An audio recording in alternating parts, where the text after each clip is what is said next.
If not, I will chop that off at the beginning. So welcome everyone. This is our October meeting of WomenITpros. And I just realized I don't actually have my SharePoint going here. We are recording this. If you do not want to be recorded, or if you're concerned about your name being displayed, you can drop off. You can come back anonymously, or just catch the recording later. But we welcome everyone who is here today.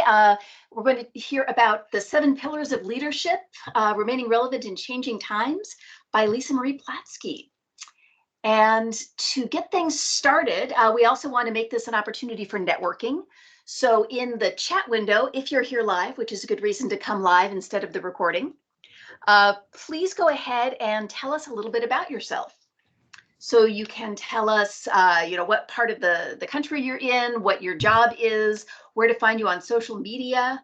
And if you are going to any events, please let us know about them, because there may be some other people who want to tag along. One of the great things about our networking opportunities and doing everything all digital now is you can find friends. And sometimes going to these digital events is more fun if you have somebody where you can have, some other kind of a chat thing going on in the background. So I also wanted to make an announcement. I recently posted on LinkedIn, I have changed jobs, but I'm still running WomenITpros. I moved from the Microsoft Endpoint Manager team to the Microsoft Mixed Reality team, where I can work on my love of all things virtual and mixed and augmented reality. So got my HoloLens 2 sitting right over here, yay. But WomenITpros is always something I've done as a sideline, and I will continue to run this even in my new job with the blessing of my new manager here. And then in terms of events, we definitely want you to register for Microsoft Ignite, which will be happening November 2nd and 3rd, all digital, using a variety of platforms, because I am going to be hosting a panel about alt space and virtual reality. So it will be under the Humans of IT programming, so watch for that. And the signups aren't announced yet, but it'll be up there soon. So just register now, and then they'll send you a notification when the schedule builder is ready, and you'll be able to add our session to your schedule. And I'm also running a bunch of sessions in alt space, so we'll be having some fun there if you want to get your avatar on and come join us.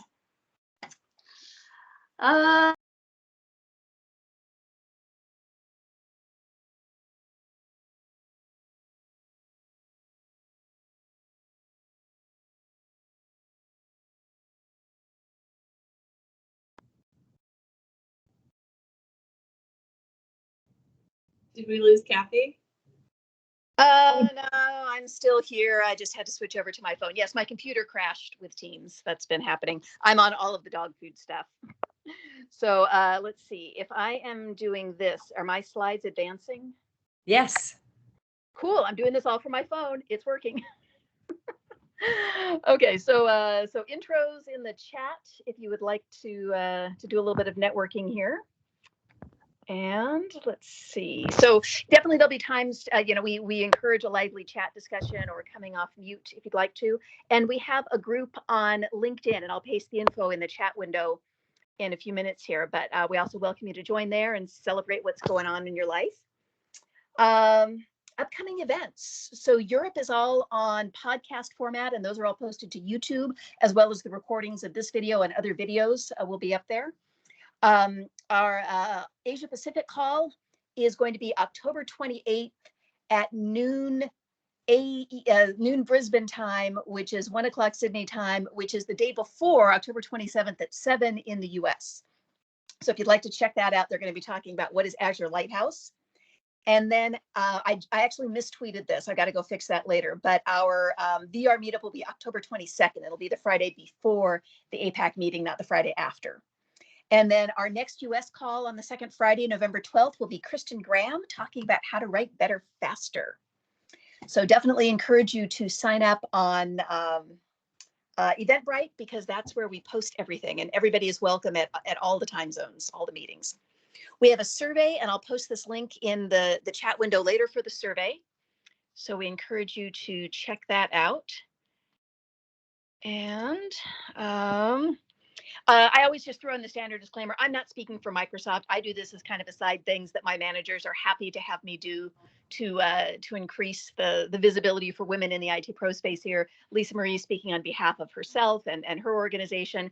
But we're just trying to get people together here and have a great time. So I would like to introduce our speaker today. Lisa Marie is an award-winning leadership expert in human behavior. She has received accolades from many sources. She is one of the top 100 women making a difference in the world, which I just love. She's gone from being a federal law enforcement official to the CEO of Upside Thinking, which is an international leadership development company. And she has written or co-authored 7 books and international bestsellers. So she is here today to talk about the 7 pillars of leadership and remaining relevant in very interesting, turbulent times here. So Lisa Marie, I just got your slides, but since my PowerPoint crashed, I'm going to ask you to go ahead and start now. Wonderful. And I'm going to try to get my Teams up and my PowerPoint, and I'll start sharing as soon as I have it available. Yeah, that's great. That's great. Thank you. Thanks so much, Kathy. Really appreciate it. And I'm delighted to be here. And what I love about it is our topic is changing times. And so we're in it. We're in the change. We're in the change right now. So in order to remain relevant in changing times, it's all about courageous leaders and the journey of courageous leadership. Courageous leaders, they stand out from everybody else, including other leaders. And so I want to say welcome to remaining relevant in changing times, courageous leadership and action. And really want to, from the bottom of my heart, thank Kathy Moya for putting this group together and for modeling what it looks like to be a courageous leader. For those of you who've been connected to her for a while, you understand how she really takes a stand for women, and running this group, as she said, is not something that's part of her job. It's something that she does truly as a passion in making a bigger difference in the world. And that's really what courageous leadership is all about. They have the audacity to believe that they can make a difference in the world just by who they are. And I really want to celebrate you for showing up today. I understand that your schedule is busy. I get how times are changing, workplace is changing. And so for your commitment to be in the leadership conversation. I'm going to share a little bit about why I value leadership and being here. I get asked to speak often, and I'm very intentional about where I invest my time. And Kathy is just somebody that made it so that I wanted to be here with you. And my reason why I'm so passionate about leadership is because it's what saved my life. Like, I have this really great life where I get to live my life from my values of freedom and fun and flexibility. So I get to spend time with my faith and my family and my friends. And my husband encourages me to do what I do when I travel, which is most weeks. He leaves me a card in my suitcase to just remind me that he's behind me and doing what I'm out to do on the planet. And what's so incredible about that is that despite my life today and me having that with my husband, I wasn't always somebody that people wanted to be around. I certainly can't say that I was a leader that was worth following. When I was, my background is in federal law enforcement. And when I was working as a federal law enforcement officer on the piers of New York, the guys didn't want to work with me. I was an A+ student in the academy. I did the dirty work. And I thought it was because of my hair, my nails. And really the truth is that they could feel my energy. I didn't know it at the time. And so I wanted to go and figure out what this was. So I invested in a year-long leadership development program. And during that program, I had a series of assessments, one of which came back and the instructor announced the results to the rest of the class and announced that I was a zero. And she didn't stop there, because she said, if Lisa invites you to do something, to hang out, to spend time together, she really doesn't want you to come. And if you invite her to do something and she shows up, she really doesn't want to be there.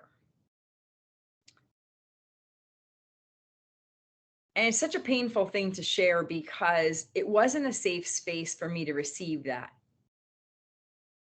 It did, however, turn out to be a really good thing. And why that event changed my life is because I had to get honest with myself and have a conversation. And that went something like this. Lisa, you might be smart and right. You could even be strong and tough. And you're going to be alone and dead if you don't figure out how to connect, how to position your expertise, and how to have the guys see you. And so those barriers that I built to keep me safe kept me away from a meaningful and happy life. Those barriers that I thought were so necessary in working in a field that was primarily male dominated. And so I got curious. I started to get curious with the guys that I was working with. I started asking them questions about their family. I started sharing pieces of my faith journey. I became vulnerable. And parts of me that were hidden, including and especially my connection to God, were things that I began revealing. I also expanded my vocabulary by 3 words, and that was I don't know.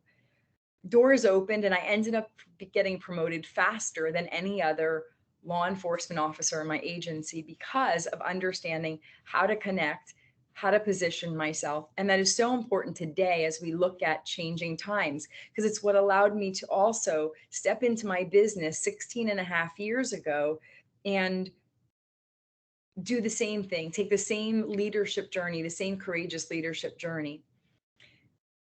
When I was promoted, the guys wanted to work with me. They wanted to have my back. And I didn't leave law enforcement because I didn't love it. I left it because of getting married.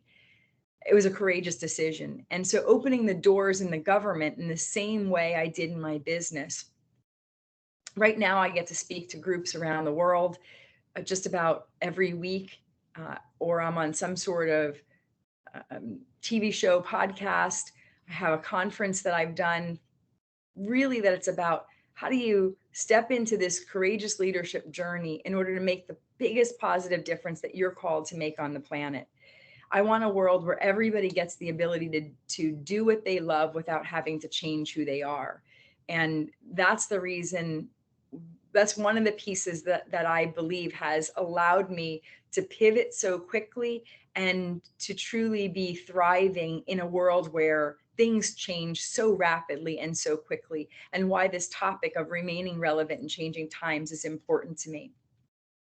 I've had the opportunity to work with people in the C-suite, administrative assistants, regional directors, all in the IT sector, business startups, companies that were $800 million in business. And here's what I've learned, that remaining relevant is all about courage. It takes courage.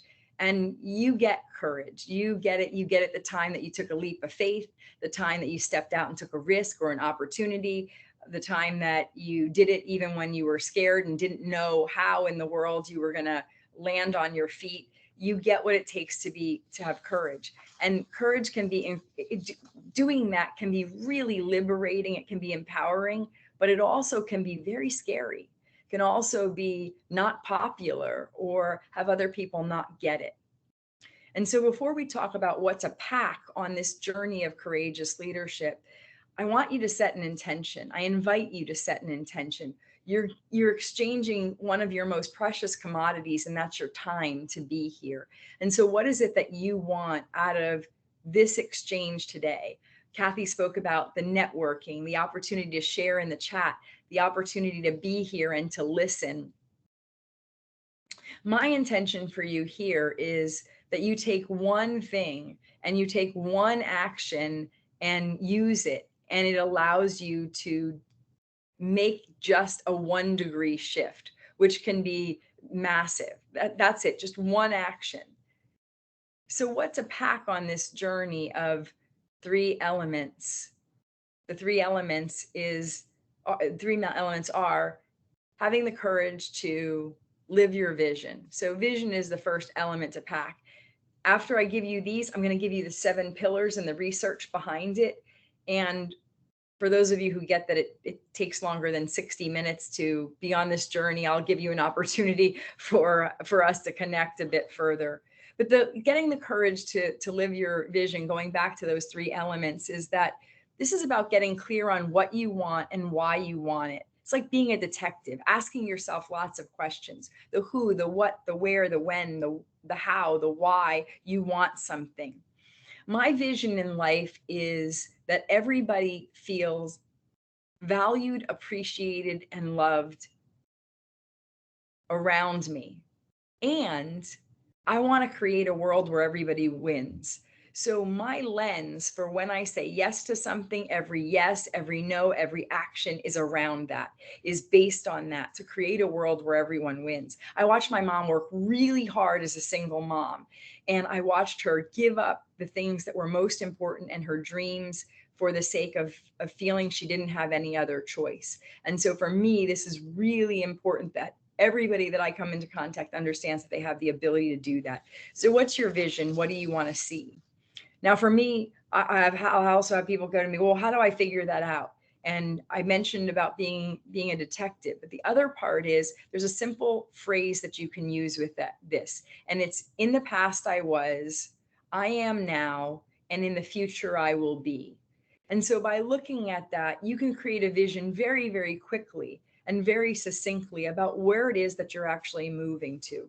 It's about who you are, not what you do, because you become your vision. The second element is the courage to be vulnerable. So after you have the courage to live your vision, you've got the courage to be vulnerable. And this is really about, it takes courage to share and fully be who you are. I remember people saying to me, well, just be yourself. And it's like, well, who else do you think I'm being? Who else do you think that I'm trying to be? But it does take courage, because vulnerability is a way of being. It's how you model your vision. It's actually a strength. And I find that there's misunderstanding about that. And when we talk about one of the elements, one of the pillars of leadership outside of these three elements of courageous leadership, we're going to talk about, in remaining relevant, that importance of presence, and vulnerability is part of that. So the question that I put out to you is, where are you holding back? Where are you afraid of being really seen? That's been the part for me to unpack. Like, where are the areas where I'm so concerned somebody's going to judge me? And how do I allow that to be the part where I'm willing to be seen? Because comfort isn't what changes the world, and vulnerability changes everything. The question that I use to dive in a little bit deeper with that is, how have you changed over the past year? How have you changed over the past year? We're getting into this. We're in the fourth quarter, the end of the year. People do more reflection, it seems. They pause. They look at, how am I going to create? And courageous vulnerability is being yourself in a world that tells you you're better off being somebody else. So have the courage to be vulnerable. That's the second element in courageous leadership. And the third element to share is the courage to speak your truth and use your voice. And that's taking a stand for something. People get behind where your heart lies, not really where your knowledge is. And for years, I had thoughts that prevented me from speaking up. Like, nobody wants to hear from you. Don't brag. Don't be a show off.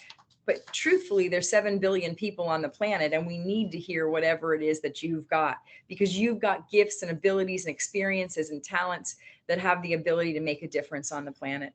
I've got a client right now who worked in an organization in IT, who started off 30 years ago and was in an organization that did not value her, did not truly understand how much of a worker she was, how much of a genius that she really was. And they just kept piling work on her. Maybe they didn't know. They just kept piling work on her. And she kept taking it, thinking that for her, that this is just the way work is. And as we started to work together, she really recognized her responsibility, which is one of my core values, her responsibility to step out and fully use all of her gifts, not only for her workforce, but also in the greater, to make a difference on the planet. And it's one of the reasons why I so respect Kathy on this journey. So where can you use your own voice to make a bigger difference in the world? Have the courage to speak up and be somebody who's willing to lead the way. With my client, she stepped out of that opportunity, actually is working with a startup now, and couldn't be happier, and just had a received feedback, received a review from somebody on the team who said, you know, we have been waiting for you. And what's so interesting about that is primarily her entire team is all millennials, and she just brings in this depth of experience, and they're so happy to be in partnership with her. So this is all about you being the kind of courageous leader, that gives you the opportunity to make a difference in order to remain relevant. And I want to be able to give you additional resources. So at the end, I'll share more about additional resources you can be on this journey. So when I started my business over 16 years ago, one of the things that I wanted so much was, well, why are there some people who get promoted faster? Why are there some people who end up growing their businesses faster? Why are there people who end up being top producers or top performers? Like, what is that? And I wanted a fast track for my business. I wanted a system ultimately, because it SYSTEM, save yourself time, energy, and money. So that's really what I wanted. So I started to do these informational interviews. And I did it with the best leaders and say, how could I duplicate that? How could I do that? Because I didn't have a business background. I loved leadership. I did it in the government. I taught at the Federal Law Enforcement Training Center. I developed curriculum for the new leaders in the Department of Homeland Security. But how could I do this for myself? And so as I was in doing these interviews, I ended up coming up with 7 themes. And these 7 themes that I came up with were what I call pillars. They're pillars to leadership. So that we talked about courageous leadership and those 3 elements, but these is actually the crux, the foundation. And when I got clear about what was it that was important to share, what was really important to share, these 7 pillars, and being able to look at how do you use them in order to remain relevant.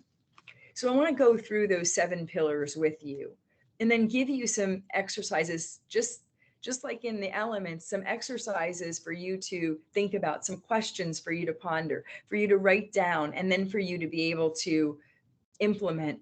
We can also do Q&A, and Kathy, if somebody pops something up and there's a place for me to pause, we can do it at the end, or we can do it in the presentation, whatever works for you.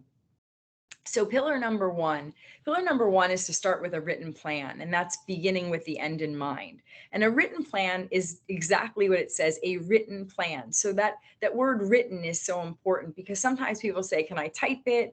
You know, can I do something else other than writing it? Can I speak it? And it's a written proposal. A written plan is a written proposal for achieving something. And so to arrive at a destination, you've got to be able to understand where you're going and why that actually matters. Every single morning, you get the opportunity to reinvent yourself. When I worked in the government, there was an opportunity for people to move around. They got to not stay in one particular area. I like that Kathy shared that she just had an opportunity to move to another area. So we had bids. They were called bids, and you would go someplace and you could say, I want to transfer somewhere else. As a supervisor, that sounds great. You know, you're going to have new talent coming through. And it also was interesting because there were 2 people on my team that were regularly written up. And so those 2 people were opting out, and I was going to be getting 2 new people. The other danger, while it's wonderful to get the new talent, the not so good thing is that you don't know who you're going to get. And because it's a bid section, it could be anybody. So I ended up getting somebody who was fabulous during this one round. And my second person was somebody that was not known as a high performer. I'm going to call him Tony. And Tony was known for sleeping on the job. He was known for reading the paper. He was known for a whole lot of other things that had nothing to do with being a top performer. Pretty much what the story was is that he would come in late. He would take a long break, have a nap, and his supervisor never held him accountable. And coming to me, working for a 24/7 facility, I thought this is going to be quite an issue. So I decided I was going to have a conversation with him. And he worked over at the main headquarters, and I went over there and pretended to knock on his cubicle. At the time, he was reading the paper. I remember it like it was yesterday, and said to him, Tony, I hear that you applied to come to work at my facility. So excited that you're going to be there. I've got about 4 years on the job. You've been on the job, I understand, for 37 years. You have tons of information, just a wealth of knowledge of the agency and where we've been. And I'm really looking forward to it. Going to really need your participation. He said, thank you. Not much else other than that. And I took this big sigh of relief and walked back to my boss's cubicle, only to go, oh my gosh, what am I going to do if this guy doesn't perform? About 5 minutes later, there was a knock on the door and Tony was standing there. And what he said to me was, thank you so much. No one has said anything nice to me in about 15 years. Wow. Like, how does that happen? How does it happen that you're wake up in the morning and you want to be productive and you want to be doing something that you love and you're there for a reason, and you find that no one has said anything nice to you? Like, how does that happen? I'll tell you, Tony went on to be one of my best performers. He didn't necessarily believe that women should be in law enforcement. And he told me all the time that he didn't think women were smart enough to be supervisors. So let me just say that it was not a perfect package by any means. Why I believe that that's so important is that sometimes when we look at changing times, we have the expectation that things are going to always work out, that there's some magic destination to get to. That's this happy place where everything is going to just be tied neatly with a bow and it's all going to work out. And that's just not the case. So with Tony, what was great is that given the opportunity to reinvent yourself, most people tell themselves that this year will be different, and 12 months passes and they're in the exact same place. And the world misses out. So starting with a written plan, beginning with the end in mind, is something that can happen at any point. And with me, with that situation with Tony, I was really clear. I wrote it down. I had the expectation that he was going to be a performer. I had a vision of where it is that we were going to go. And that all came true when he came to work with me. So understanding your why, understanding that to step up and be a leader worth following, you've got to have that written plan. And it doesn't have to be complicated. It doesn't have to be 50 pages long. It doesn't have to be with a certain spacing. It just simply has to be from your heart, writing down what your year in mind, what your end in mind is. What do you want to be celebrating? What do you want to be celebrating a year from today? So the next pillar number 2 is understanding your personality. And your personality is a combination of characteristics or quality that form your character. And your personality is either going to help your plan or it's going to hinder your plan. And one of the things that I've learned in times that we're in change is that personality characteristics that hinder or help get elevated. They become louder. And so the areas where you haven't paid a lot of attention, they just simply get a little bit louder. So understanding who you aren't and who you are is critical to ensuring that your plan will work. But it's also critical to ensuring that when things are in flux, that you stay grounded and centered. I go back to that saying again, that Oscar Wilde saying, be yourself, everyone else is taken. And it's so true. When I put on my uniform, I put on the armor of believing that I had to be perfect and know it all. And I can't tell you how many women that I hear do that in business. Sometimes I'd be pretending to be one of the guys just so that I could fit in. And so the more that you actually spend time and invest in doing what comes naturally to you, really understanding your personality, the easier it is to be that kind of courageous leader. So these questions that I have here are really important. What do you think is the most appealing aspect of your personality? Goes back to what I asked before, like, what are you afraid of that people might find out about you? Or what is it that you're not really speaking up about? And that element of courageous leadership. And what if you actually marketed it as a strength? So one of my clients, Linda, who was in who actually she was a regional director for an IT company for the West Coast of the United States. And she was ready to leave her position. And the reason why is because her boss kept saying, you're not a leader. You're not a leader. You need to step up. You need to step up and do a bit more. And she ended up being somebody who, when you fast forward during the time that we worked together, to being highly recognized, receiving really large bonuses. But all of this, what she really, really did was she took the plan of what she wanted. She got to truly understand what her strengths are and what she brought in her personality and her behavioral characteristics. And then she put the two of them together and ended up being this sought after leader. So I can't say enough about using all the parts, everything that you've got, and really understanding that for that second pillar in order to be relevant in changing times.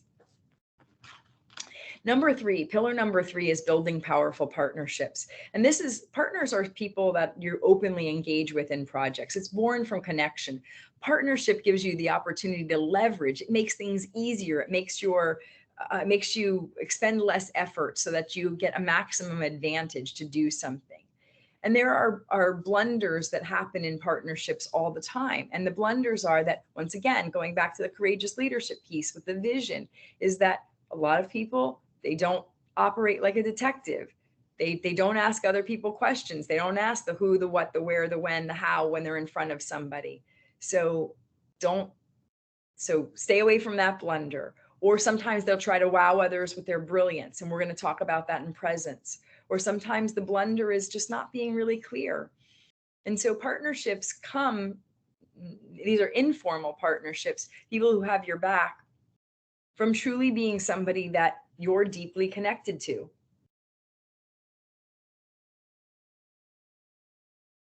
Excuse me. So I encourage you to list the relationships that you want to grow into partnership. My business mentor calls it a dream 25. I've always had a power 100, people who I want to be connected to. And years ago, it used to be, well, these are people who I'd like to be able to, who I would love to do that I'd love for them to want to do business with me. And now it's the other way around. It's like, how can I help? How can I be of service? And I've written several books on this topic. There's one in particular that's on Kindle. I'm happy to gift it to you. So you just have to message me after the presentation. Happy to be able to do that on building powerful partnerships. Number four is living your priority. And what's interesting about living your priority is that when I look at this topic of remaining relevant in changing times, partnership and priority go so much together, because partnership lightens the load, and priority is I'm really clear on where the heck it is that I'm going. And I'm willing to do that, understanding that every time I say yes to something, I simultaneously say no to something else. It's not priorities. It is not a plural word. That plural word was created in the 1980s.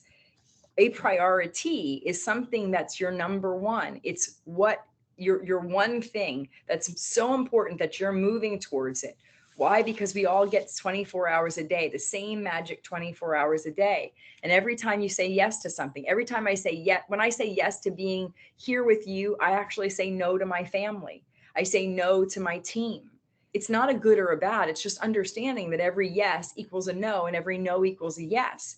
And so the consequences of that are, just because you can doesn't mean that you should. And when you shift your focus from being incredibly efficient and getting lots of things done to being effective and understanding that you've got this plan that you're moving towards, you focus on what's important and not necessarily what's urgent. And that's planning ahead. That's building relationships. That's marketing yourself. Those have got to be part of the puzzle. And so when I look at what happens when some people were truly left behind as things changed, this is one of the reasons. So ask yourself, is this really what's most important for me to do at this moment? Don't confuse activity with progress. I'm thinking about in law enforcement, we would get together and do things together. And there was a T-ball game that we went to see. One of the women that I did work with had a son, and we went to see his T-ball game. And as if you've ever seen T-ball, it's like they put this stick up, and then the child could be a kid that's 3, 4, they go up to bat, and it's not a ball that's coming at them. They actually hit it off the tee. And so her son hit the ball, and he went off, tearing off, and he went to third base. And so now you got the parents in the stands, and they're yelling, hey, your kid's a stupid kid. Parents can just they're just, schemes like that can bring out interesting sides to people.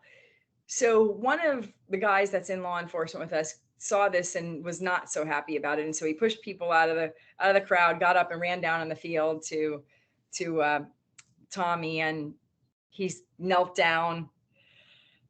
Coach is there talking to him, and he knelt down. He goes, Tommy, he goes, I've got a conversation with you. I want to tell you something. You were wonderful out there. You hit that ball hard. You did 3 things. You hit that ball hard. You ran fast, and you made a personal choice. And you made a personal choice. But why in the world did you run to third base instead of first base?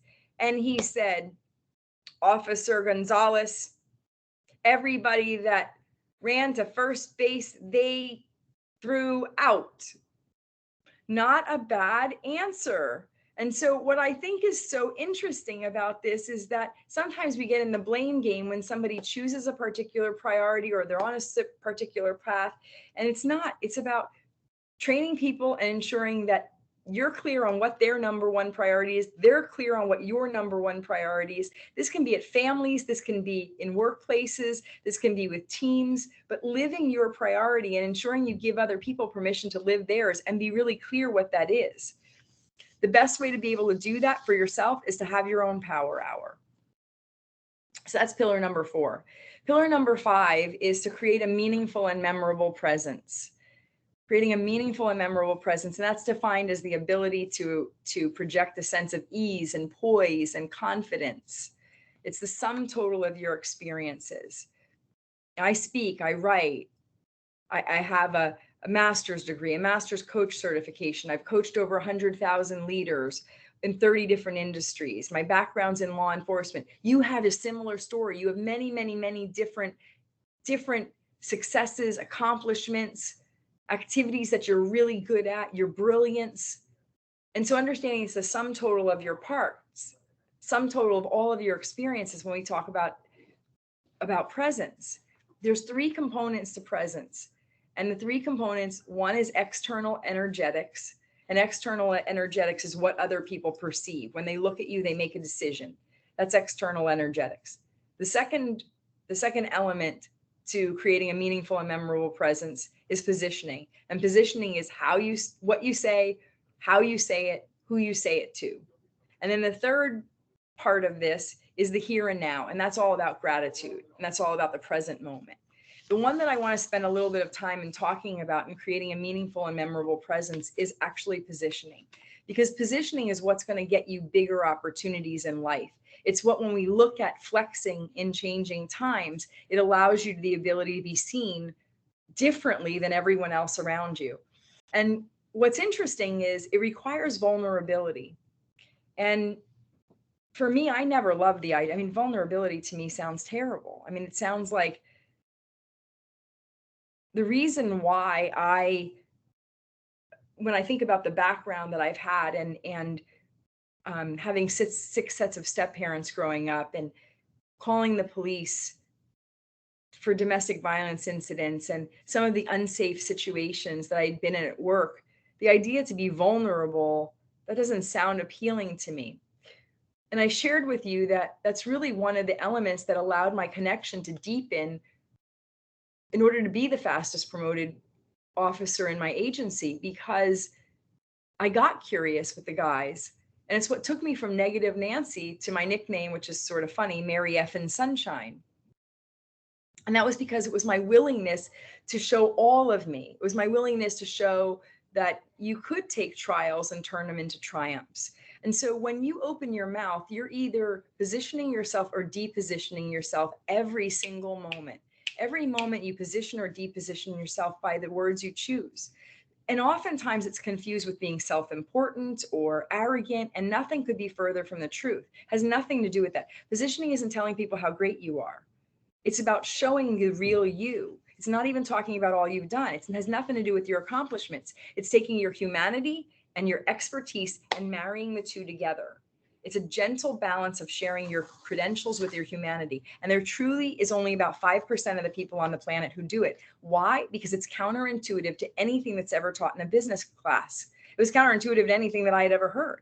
But if nobody can see your gifts and talents, truly see them, what makes you different, what good are they?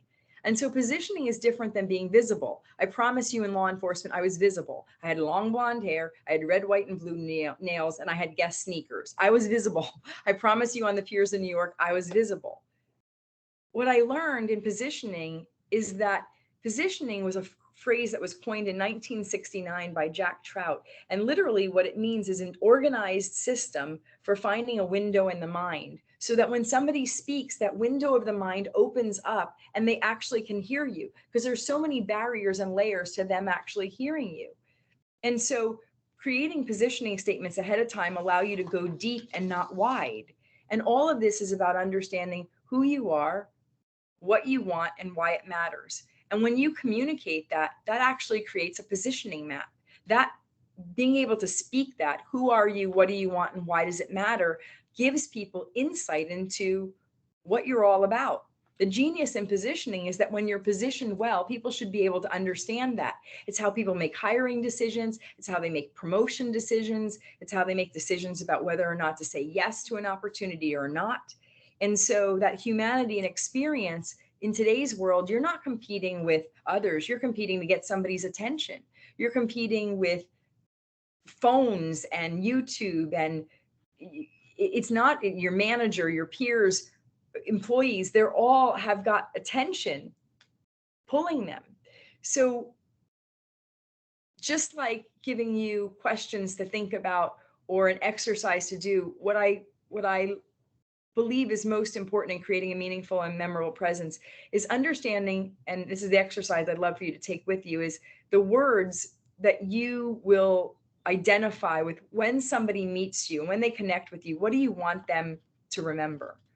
What do you want them to describe you? How do you want, what lasting impression do you want to make? For me, years ago, it used to be how smart I was. Now it's actually how much I care, which goes back to the vision I shared. Number six is evaluating your progress. And progress is defined as forward movement towards a destination, And so as things shifted and changed over the last year and a half plus all over the world, there were many people who were used to moving forward exactly in the manner that they had always done. Evaluating your progress, and this pillar is that you evaluate every single day. Progress is defined as forward movement towards a destination. Yet the world is different than it was a year ago, 6 months ago, a week ago, 10 years ago. And yet a lot of people have the idea they're going to keep operating the same way all the time. I have in my calendar every week to evaluate my progress. How am I doing? Is my plan relevant? Has something changed? And I calendar that activity. Kathy, there should be another slide for this. So the action to look at with this, and the one after that, is that there's certain metrics to use. What will you use as metrics for evaluation? When are you going to evaluate? Who will you use as an impartial sounding board? How will you know when to quit or change directions?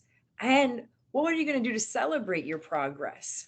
Because all of this, when you're in flux, when you're in change, when you're looking to elevate your leadership, when you're looking to get noticed, when you're looking to attract business or get a promotion or a bigger opportunity, evaluation allows you to go, okay, so have I moved the needle?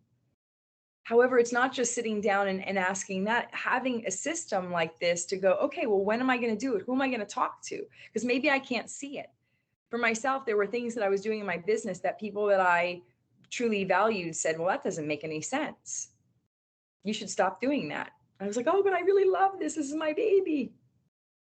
And so being willing to have somebody reflect back. Right now, I'm actually in a hotel, and the reason why I'm in a hotel, I would typically don't present necessarily. I figure out lighting, figure out everything here. But this is for my business mastermind. This is for me to invest in myself. And then I get to come here and invest in you. And so, you know, I've got coaches and mastermind groups and multiple ones that allow me to help with the review process and allow me to understand when it's important for me to change directions or stop doing what I'm doing. And then pillar number 7 on this journey to remain relevant is to invest in professional development. It encompasses all learning. How you do anything is how you do everything. And if you don't have the courage to step up and stand out, then the world actually is what misses out. The world loses out. The world deserves your brilliance. It needs your brilliance now more than ever. And so if you're in the same place and you're exactly where you are a year from now, you've got to think that it's actually costing you money. It's actually costing you money. So invest in your own professional development. There's so much out there. And clearly you understand that. It's why this is such a value of Kathy's and why she created this group, why you're here. And so being in the examination of what's important for you to invest in. I always look at, there are things that I invest in personally, there are things that I invest in professionally, and I'm continuing to look and travel wherever it takes me in order for me to get to where the gap, to be able to close the gap. If this is where I'm at and this is where I want to go, to be able to close that gap. And so, you know, this insight for today is really that the world needs you and your brilliance. When I look at remaining relevant in changing times, when I look at courageous leadership and action, it's all about that. It's that you've got something that the world needs. And the 7 pillars are simply a guide. That's how I look at it. They're a guide in being positioned so that you truly get to capitalize on being the courageous leader that's worth following. So I want to ensure that you've got an opportunity to connect with me. And so I'm going to give you some details on how to be able to do that. Then I'm going to be happy to answer any questions that may have come up or something that you feel you'd like a little bit of clarity on. So I have a website there, and it's upsidethinking.com/stay connected. And that's the way to stay connected with me. There's a form that's in there that if you click on, if you type that in, and then you, there's another little button that says hey, would you like to stay connected? There's 4 boxes. The first box is all about being connected to my network. And I send out a weekly challenge on leadership, courageous leadership and action, one thing to do. Some people share them with their teams. They use them for team meetings. It's simply designed as hey, to up-level your leadership, here's a challenge. The second box is all about if you're connected to an organization that would benefit from having me speak. The third box is about if you're interested in spending 3 days with me in January. I do an annual conference that's all about courageous leadership and action. It's my Upside Summit. And if you check yes, somebody will reach out to you about that. And the fourth box is all about being able to connect with me privately, have a conversation with me, potentially work with me. Your commitment, if it's a 10, check that box. You get the benefit of my expertise and my learning curve, all the mistakes that I've made over the last 30 years, in addition to where I've come.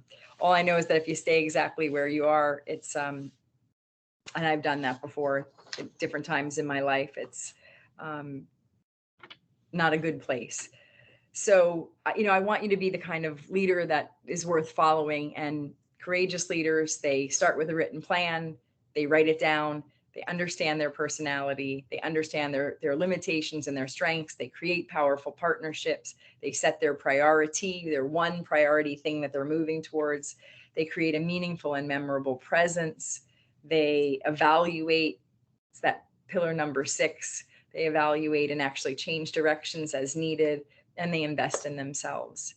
And so one of the pieces that I started with was having that intention that there's just one action that you take. One action. If you look at something and you think about the destination and you end up 1%, you 1 degree different, you end up in a completely different place.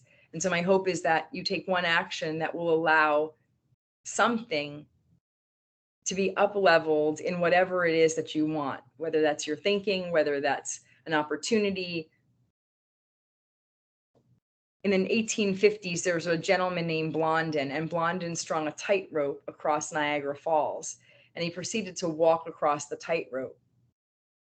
This is the 1850s, so they didn't have all of there weren't televisions, and people didn't gather the way they do now. We didn't have online trainings. So he drew about 10,000 people that came to witness this. And when he got off the tightrope, there was this crowd that gathered that was chanting his name, Blondin, Blondin, Blondin. And Blondin hushed the crowd and said, do you believe in me? And they had just seen it. And they said, yes, we believe. And he said, good, do you believe I can do it again?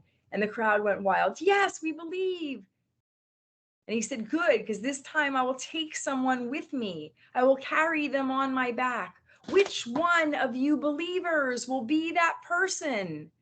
And the crowd got real quiet. It was his business partner that saw a good thing going down the hill, and he raised his hand, and Blondin carried him on his back for the next 3.5 hours across the tightrope. And so commitment, it's never about what you believe in. It's always about what you're committed to. And so I want you to have the commitment, because what got you here won't get you there. And the world needs you and your brilliance. So thank you so much for being here with me on this change journey of courageous leadership and action and remaining relevant in changing times. Oh, Lisa Marie, thank you, thank you, thank you. Let's see, I'm not sure, is my sound coming through okay? It is. Okay, good. I've switched like 3 different computers in my phone around here, but and I'm not sure if my video is videoing yet. But thank you so much for coming and sharing your experience and your wisdom and your presence and your positioning. Just fantastic. Thank you. Experience. Thanks so much for having me. Did we have any questions? We have just like a minute, maybe. Anyone wants to jump in? I'm happy to stay if somebody can, and they can also email me. So. Yep, got all the contact information there. Well, this is Sandy. I just wanted to just pipe in and just say thank you to Kathy for these wonderful opportunities to get to meet these speakers that we might not ever have had a chance to connect with, and then also to connect with each other. My camera and meet and network together, because they're really cool things that that happen when we all get together. And anyway, just wanted to say thank you for this forum, and thank you, Kathy, for what you do for all of us ladies in tech. Well, I'm just so glad that you're able to be here. And if you're just catching the recording, come catch us live so that you can do the networking and meet some other fabulous people here. And I just want to echo what Lisa Marie was saying in Pillar 7 about professional development. There's a lot of it out there, and some of it is free. Like we do these little samplers here. People generously give their time, but to follow up with all sorts of different opportunities that are out there, you can find somebody who can help get you to that next level. So I think with that, we'll go ahead and we'll say one more time, thank you, Lisa Marie, and we'll stop the recording, but welcome everybody to come join us at all of our other activities. Thank you.